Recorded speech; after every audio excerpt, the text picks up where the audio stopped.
নতুন ব্যবসা শুরু করার ক্ষেত্রে আপনার যে বিষয়গুলো সবচাইতে বেশি খেয়াল রাখতে হবে তা হচ্ছে ব্যবসার পণ্য সিলেকশন। আপনি কী পণ্যের ব্যবসা করতে চাচ্ছেন, ব্যবসাটা কোথায় করবেন, কিভাবে করবেন, পুঁজি কত লাগবে, ব্যবসায় প্রফিট মার্জিন কীরকম আছে।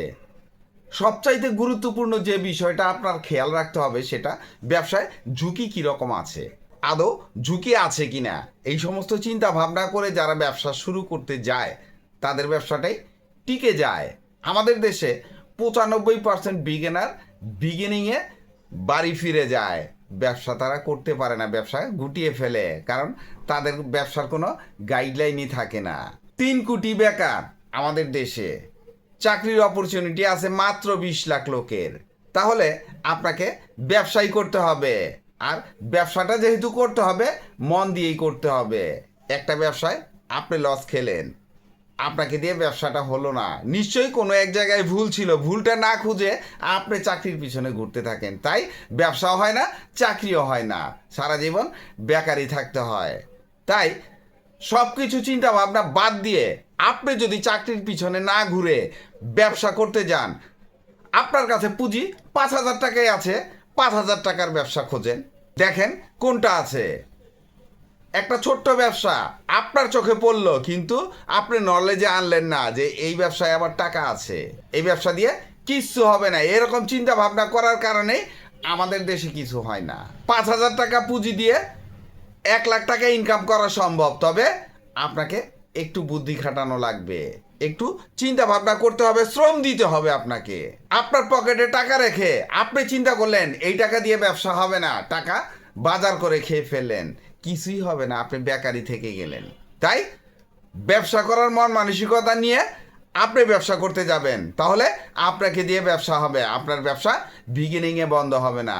3টি অল্প পুঁজির ব্যবসার আইডিয়া দিব, আর এই ব্যবসাগুলা দোকান ছাড়াই আপনি করতে পারবেন, কোনো দোকান ঘরের প্রয়োজন পড়বে না। গুঁড়া মশলার পাইকারি ব্যবসা আপনি শুরুতে 5,000 টাকা নিয়েও করতে পারবেন, তবে 20,000 টাকা নিয়ে যদি এই ব্যবসাটা করেন তাহলে দেখবেন আপনার আর পিছন ফিরে তাকানো লাগবে না। শুরুটা আপনি এইভাবে করতে পারেন, বাজার থেকে গোটা মশলা কিনে নিয়ে আসবেন, ভালো করে ধুয়ে সুন্দর করে শুকাবেন, শুকানোর পর এই মশলাগুলা ভাঙাবেন, ভাঙিয়ে সুন্দর করে মেপে মেপে পলিপ্যাকও করতে পারেন, বোতলজাত করতে পারেন, বয়মজাত করতে পারেন। তবে প্লাস্টিকের বয়মে করলে স্ট্যান্ডার্ডটি একটু বাড়ে, একটা স্টিকার লাগাবেন, লেবেল, লেবেল থাকলে পণ্যের মান অনেক বেড়ে যায়, দামও অনেক বেড়ে যায়। কোয়ালিটি অবশ্যই ভালো দিতে হবে, কোয়ালিটির সাথে কখনোই আপোষ করবেন না, তাহলে আপনার ব্যবসা উন্নত হবে, আপনার ব্যবসা উপরের দিকে উঠবে। আর যদি একবার কোয়ালিটি ভালো দিলেন, এরপর থেকে কাস্টমার হলো ধুনফুন দিলেন, কাস্টমার কিন্তু আপনার দিকে ফিরেও তাকাবে না। এই ব্যবসার মূল মন্ত্রই হচ্ছে কোয়ালিটি। ব্যবসাটা খুবই সহজ, লাভজনক, আর পুঁজি তো কম লাগবেই। বাজার থেকে আপনি মশলাগুলো কিনে নিয়ে আসবেন, কোন জায়গা থেকে কিনবেন, পাইকারি দোকান থেকে কিনবেন, মশলার বড় বড় হোলসেলারের কাছ থেকে মশলাগুলো কিনে নিয়ে আসবেন, এনে তারপরে আপনি এগুলা প্রসেসিং করবেন, করে প্যাকেটজাত করবেন। এই ব্যবসাটা করতে আপনার কি লাগবে, পুঁজির সাথে গোটা মশলা, হলুদ, মরিচ, ধনিয়া, জিরা, শুরুতে এই 4টা আইটেম দিয়ে আপনি শুরু করেন। যদি আপনাকে দিয়ে ব্যবসাটা হয় তাহলে আইটেম একটা একটা করে বৃদ্ধি করতে পারবেন। বিভিন্ন আইটেমের মশলা আছে, আপনি 10-20টা আইটেমের মশলা দিয়ে যদি ব্যবসা করতে পারেন, আপনার ব্যবসাটা গ্রো করাতে পারেন, তাহলে আপনাকে কখনোই পিছন ফিরে তাকানো লাগবে না। ওই 20,000 টাকার ব্যবসায় লাখ টাকার ব্যবসা হতে আপনার একটুও সময় লাগবে না। তাহলে ব্যবসাটা আপনাকে মন দিয়ে শুরু করতে হবে, আপনার গাইডলাইন তৈরি করে, আপনার গোল তৈরি করে ব্যবসাটা শুরু করতে হবে।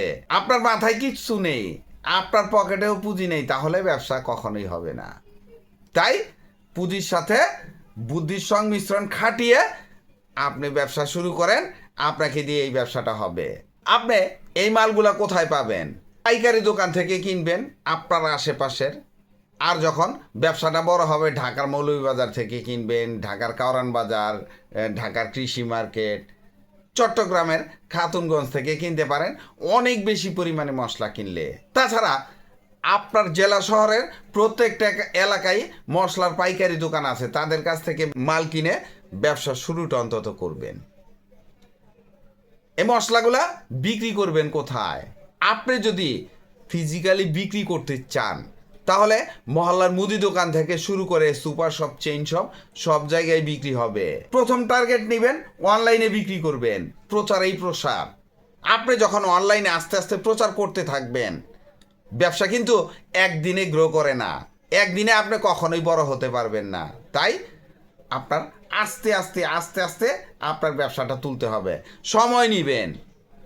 আপনি যদি অন্য কোনো কাজ বা অন্য কোনো ব্যবসা করেন তার পাশাপাশিও এই ব্যবসাটা করতে পারবেন, যেহেতু ফোকাসটা অনলাইন ভিত্তিক হবে।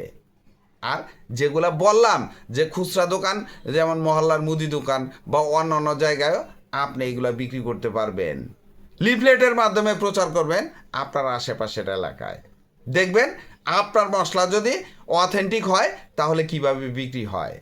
প্রফিট মার্জিন আপনার ব্যবসার ধরন অনুযায়ী হবে। আমি প্রফিট মার্জিন বললে কখনোই মিলবে না। তাই ব্যবসা যখন করবেন প্রফিট মার্জিনটা আপনি মিলিয়ে নেবেন। ঔষধের পাইকারি ব্যবসা সহজ ও রানিং ব্যবসাগুলোর মধ্যে একটি। যখন শুনলেন যে ঔষধের পাইকারি ব্যবসা, তার মানে বিশাল ব্যবসা, কোটি কোটি টাকা ইনভেস্ট করা লাগবে? অবশ্যই না। আপনার কাছে 5,000 টাকা থাকলেও আপনি এই ব্যবসাটা করতে পারবেন। তবে আমি 5,000 টাকায় শুরু করতে বলবো না, আরও একটু বেশি ইনভেস্ট করলে আপনার ব্যবসাটা ভালো চলবে। পুঁজি একেবারেই কম লাগে, চাহিদাও মার্কেটে প্রচুর। তাছাড়া ওষুধের ব্যবসায় লাভ কিন্তু পারফেক্ট আসে, কম হোক, যেহেতু ব্যবসাটা খুব রানিং, তাই কম হলেও আপনার পুষিয়ে যাবে। আপনি একটা চাকরি করেন, পাশাপাশি এই ব্যবসাটা করতে পারবেন, বা ব্যবসার ফাঁকে ফাঁকেও এই ব্যবসাটা করতে পারবেন। ওষুধ বিক্রি করতে কিন্তু সময় লাগে না। শুরুতে 2-1টা দোকান দিয়ে ব্যবসা শুরু করেন, আস্তে আস্তে ব্যবসাটা বৃদ্ধি করেন। তাই আমি বললাম যে 5,000 টাকায় এই ব্যবসাটা করা সম্ভব। তবে কমন কিছু আইটেম দিয়ে ব্যবসা যদি শুরু করেন তাহলেই 5,000-এ সম্ভব। শুরুতে আপনি পুঁজি 20,000 টাকা নেন, ব্যবসাটা মোটামুটি ভালোভাবে করতে পারবেন। ঔষধগুলা পাবেন কোথায়? ঢাকার মিটফোর্ড। তাছাড়া প্রত্যেকটা থানায় ঔষধের পাইকারি দোকান আছে, তাদের কাছ থেকে নিয়ে ব্যবসা শুরু করতে পারেন। ব্যবসা বড় হলে ঢাকার মিটফোর্ডের দিকে নজর দিবেন। কোম্পানির কাছ থেকে তো মাল নিতে পারবেনই, বিভিন্ন কোম্পানির সাথে যোগাযোগ রাখবেন। দেখবেন আপনার মালটা আপনার বাসায় এসে কোম্পানি দিয়ে যাবে। আমাদের কিন্তু কোম্পানির পিছনে ঘোরা লাগবে না। এই ঔষধের ব্যবসায় কোম্পানি আপনার বাসায় এসে মাল দিয়ে যাবে। সবচেয়ে বড় কথা, আপনি ওষুধের পাইকারি ব্যবসা করলে আপনার কোনো দোকান ঘরের দরকার পড়বে না, দোকান ভাড়ার দরকার নাই। মাল কিনে নিয়ে আসবেন, মাল বাসায় রাখবেন, দিনের বেলা মাল কিনলেন, রাত্রের বেলা ডেলিভারি দিবেন। এত মজার ব্যবসা, আপনি একবার ট্রাই করে দেখতে পারেন। খাদ্য, বস্ত্র, বাসস্থান, শিক্ষা, চিকিৎসা, এই 5টার উপরে ব্যবসা করলে আপনার আর কিয়ামত পর্যন্ত পিছন ফিরে তাকানো লাগবে না। তাই আমি বলবো এই ঔষধের ব্যবসা আপনার জন্য পারফেক্ট হবে আপনি যদি অল্প পুঁজি দিয়ে শুরু করতে চান। প্রফিট মার্জিন, প্রত্যেকটা কোম্পানির ঔষধে প্রফিট মার্জিন ভিন্ন রকম হয়ে থাকে, যদিও পার্সেন্টেজ কম, যেহেতু রানিং আইটেম এই জন্য ব্যবসায় পুষিয়ে যাবে। এই ব্যবসায় কিন্তু ঝুঁকি একেবারে নেই বললেই চলে। তাই নিশ্চিন্তে এই ব্যবসার চিন্তা আপনি করতে পারেন। চাল ভাজা প্যাকেজিং ব্যবসা, ছোট আর আনকমন। আপনি যদি আনকমন কিছু করতে চান তাহলে এই ব্যবসাটা করতে পারেন। ছোট্ট ব্যবসা কিন্তু আমাদের নজরে আসে না, আমাদের নলেজেও থাকে না। এই জন্যই এইসব ব্যবসায় লাভ বেশি, কারণ এইসব ব্যবসা খুব কম লোকে করে। চাল ভাজার ব্যবসা আর কি, এইখানে কি টাকা আছে, এরকম চিন্তা ভাবনা করে আমরা কিন্তু এই ব্যবসায় নজরই দেই না। এই ব্যবসায় টাকা আছে। ছোট ব্যবসায় সবসময় লাভ বেশি, এই জিনিসটা নলেজে রাখবেন। আনকমন কিছু করতে চাইলে আপনি লাভ করতে পারবেন। কমন কিছু তো সবাই করে, আনকমন কিছু 2-1জন লোকে করে, এই জন্যই এইসব জায়গায় লাভ বেশি। একটা জিনিস মাথায় রাখবেন, আপনি ঘরে বসেই যেহেতু করতে পারবেন, কোনো দোকান ঘরের প্রয়োজন নাই। পুরুষ কিংবা মহিলা যে কেউ করতে পারবে। আপনার ঘরের বউ দিয়ে চাল ভাজাবেন, মশলা মিশাবেন, সুন্দর করে প্যাকেজিং করবে, আপনি শুধু মার্কেটিং করবেন। ব্যবসায় প্রফিট মার্জিন আমি আগেই বলে দিয়েছি যে আনকমন জিনিসে প্রফিট মার্জিন ভালো থাকে, নির্দিষ্ট করে বলার দরকার নেই। কারণ আপনি কতটুক প্যাকেট করবেন, কত টাকা প্রফিট মার্জিন রেখে বিক্রি করবেন, সেটা আপনার ব্যাপার। তবে বাজার যাচাই বাছাই করে নেবেন।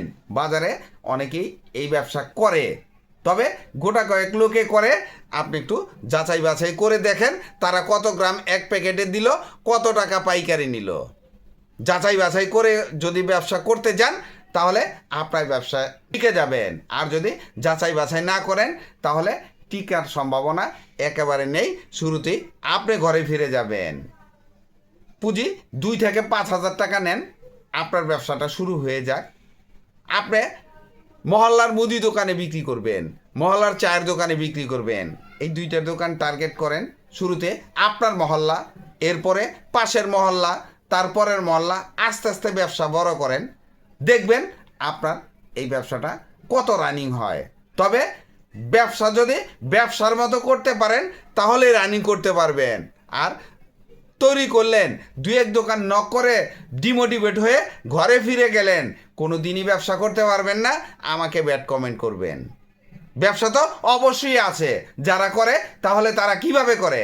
তারা কি বাপের জমিদারি আছে লস দিয়ে ব্যবসা করে? কখনোই না। তারা ব্যবসা করে পরিবার চালায়। আপনাকে ওই রকম চিন্তা করতে হবে।